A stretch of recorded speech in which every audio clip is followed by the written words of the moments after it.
Lorsque quelqu'un arrive au restaurant, est-ce que quand vous partez au restaurant, vous entrez souvent à la cuisine? Non, personne n'entre à la cuisine. Ok. Vous essayez de savoir la viande comme c'est, si ça sort d'où?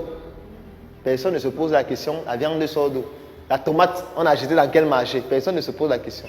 Quand vous arrivez au restaurant, ce qui vous intéresse, c'est d'avoir un plat qui est servi à temps et qui est de qualité et que l'environnement soit convivial. C'est tout ce qui vous intéresse. Personne n'entre à la cuisine.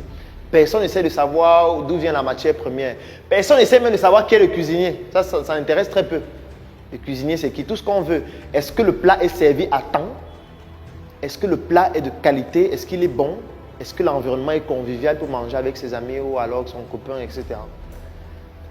Partant de ce constat, ça permet de pouvoir éliminer un certain nombre de choses quand on veut développer sa stratégie. Ça veut donc dire que, en fait, le plat peut venir de n'importe où, mais le client va manger du moment où ça respecte la qualité du plat, livré à temps et surtout que l'environnement soit convivial. Alors, qu'est-ce qu'on a décidé de faire? On a décidé d'identifier tous les supermarchés de la ville, de Yaoundé et de Douala. Première étape. Deuxième étape, on a décidé d'aller dans chacun des supermarchés, prendre tous les menus et tous les prix. La portion de riz, ça coûte combien? La portion de poulet, ça coûte combien? La portion de haricots, ça coûte combien? Pour tous les produits, tous les prix. Ensuite, en fonction des études d'intelligence économique qui permettent de comprendre exactement quels sont les endroits où les plats sont plus intéressants que les autres, plus bons, ou du moins où les retours sont plus intéressants, on prend ça en considération dans l'analyse des menus que nous, on va faire. Une autre cible qu'on n'oublie pas, ce sont les mamans qui font à manger dans des endroits stratégiques et qui ont déjà une certaine notoriété. Il y a les mamans qui vendent à manger dans des endroits depuis 5 ans, 10 ans. Elles ont tellement de clients parce qu'elles font très bien à manger et personne n'est jamais tombé malade parce que c'est toujours très bon. Donc on identifie aussi ces mamans-là, on prend leur menu, on prend leur coût. Et qu'est-ce qu'on fait? On achète des plats à emporter. Ça coûte très moins cher. Ensuite, on les personnalise avec le nom de l'entreprise en question. On achète sans plastique qu'on personnalise avec le nom de l'entreprise. Et on conçoit avec un graphiste un menu qui a maintenant une sorte de compile de tous ces menus qu'on a eu à voir dans les supermarchés, chez les mamans en question là. On met les menus, on met nos propres prix qui sont améliorés en fonction de la rentabilité qu'on veut avoir. Ça veut dire que si par exemple la maman vend le plat de ndolé, plantain, je ne sais pas, peut-être à 500 ou à 600, nous on peut décider de le vendre à 1500 ou à 2000. Ça dépend maintenant des calculs qu'on prend en considération par rapport au plat emporté, par rapport à la personnalisation du plastique, par rapport au déplacement et tout le reste, la communication en ligne et tout. On crée dans une page Facebook où on fait comprendre aux gens que désormais, vous avez un plat que vous pouvez commander, on vous livre à domicile. Mais c'est trop vague lorsque je le dis comme ça. Je prends une cible spécifique. Si vous arrivez dans un ministère, à midi, les gens mangent par terre. Arrivez à midi ou à 13h, vous vous placez là, vous observez. Les fonctionnaires sortent, il y a les mamans qui vendent la nourriture par terre et ils achètent la nourriture, ils mangent là.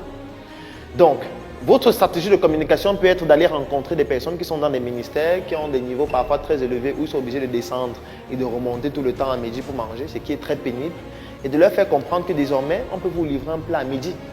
Et c'est la stratégie qu'on a mise sur pied. On vous livre un plat à midi. Vous pouvez choisir vos menus par rapport à notre menu qu'on a, que lundi je veux tel menu, mardi je veux ceci, mercredi je veux ceci, etc. Donc, et on a une plateforme en ligne où on communique exactement comme on vient de le faire actuellement. Dès que quelqu'un passe une commande, qu'est-ce qu'on fait? On le géolocalise. Vous êtes dans quel quartier? Quelqu'un dit peut-être je suis en van, il n'y a pas de problème. On achète le plat, on met dans les plats emportés qui sont personnalisés et on va livrer à 100 francs. Ça fait qu'on a un restaurant, sans cuisine, sans cuisinier, sans rien en fait.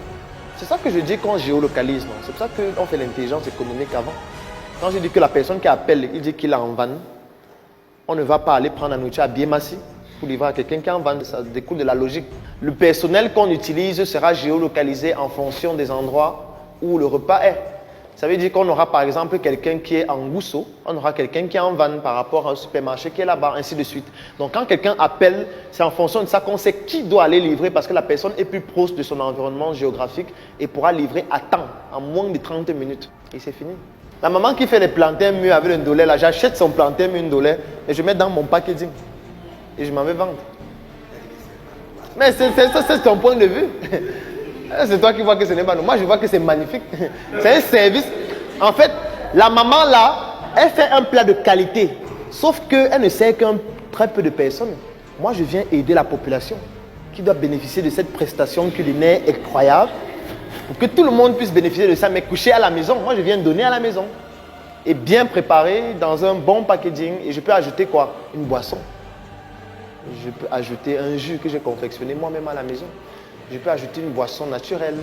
Je peux concevoir des menus diététiques. C'est-à-dire que quand je viens te livrer, je vois ta carrure, je te fais comprendre que non, en fait, pour ta carrure, voilà le type de menu que tu dois avoir. Et nous, on peut te concevoir un menu diététique. Donc, je fais du conseil diététique même quand je viens te livrer. C'est une plus-value que les autres n'ont pas, que la maman ne pourra jamais faire. Je peux acheter un appareil de glycémie. Quand j'arrive, je dis que, ok, quand vous achetez un plat, vous avez droit à un test de glycémie gratuitement. Parce que le diabète, c'est une maladie grave, dangereuse. Il faut prévenir. Le mec qui fait l'examen, je dis, bon, ok, j'interprète le résultat et directement, je vous fais un bilan alimentaire. Voilà comment vous devez vous alimenter avec ce type de glycémie, avec la tension que vous avez, voilà. J'associe alimentation et santé. C'est ça les startups, l'innovation. On n'a pas de restaurant. Après, avec les bénéfices, vous pouvez faire maintenant un restaurant physique après. Parce que maintenant, vous remplissez déjà toute la fonction qu'un restaurant remplit. Et même en mieux. Bon, quand je mets 100 000, en fait, c'est beaucoup. Parce qu'en fait, on peut faire ça avec moins de 100 000.